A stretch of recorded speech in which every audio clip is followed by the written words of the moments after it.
दीदार recording studio Newada Ambedkar Nagar. तू तो भइल बारू रानी बेला गहमा हो, तोहे देखी सब कहरलस लहमा हो। सुना तू तो भइल बारू रानी बेला गहमा हो, तोहे देखी सब कहरलस लहमा हो। कैलू दिलवा पे वार सोई के कोनी से, कैलू दिलवा पे वार सोई के कोनी से। हम तो मोहर गईनी, हम तो मोहर गईनी नथुन के चोनी से। आय है मोहर गईनी नथुन के चोनी से। हम तो मोहर गईनी नथुन के चोनी से।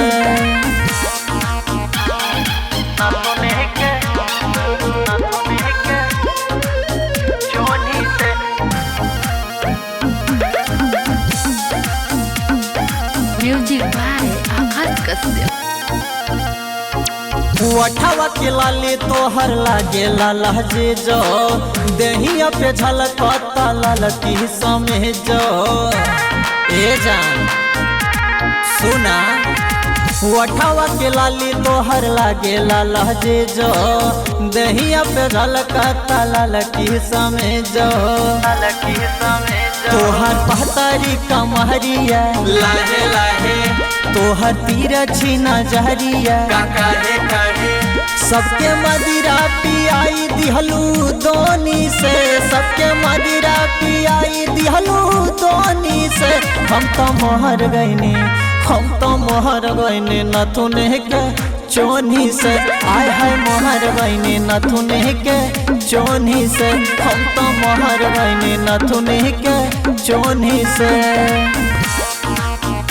हम तो मोहर गईनी, मोहर गईनी चोनी से।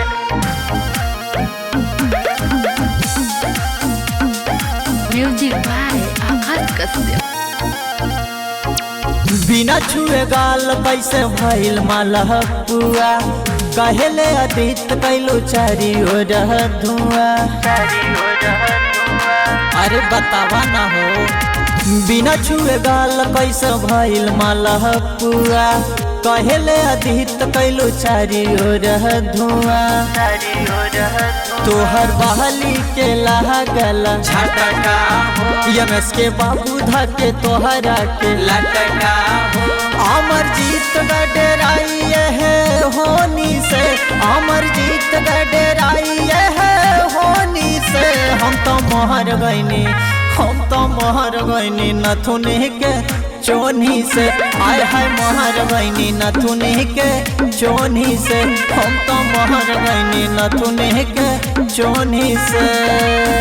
अरे मोहर गईनी हो।